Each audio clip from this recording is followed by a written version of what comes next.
Здравейте, приятели!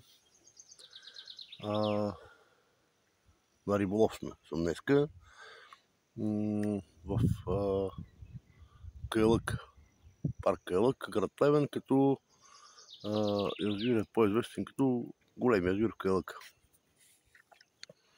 Риболова е на мач с ваглер,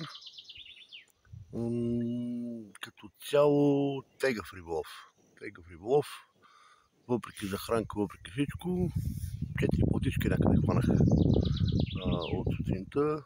Среден размер, такива около 150-60 грама и една по-голяма към 350 грама. Тези, които са по-малките, ги хванах на бял черви, а пък по-голямата на царевица. Лошото е, че сега излезе много силен вятър и риболова още повече стана труден. Но все пак сме тук, на водоема.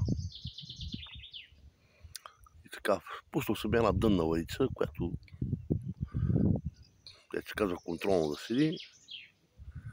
И така, сега да ви обърна да погледнете. Ето ви плача. Платичките, и дънната въдица.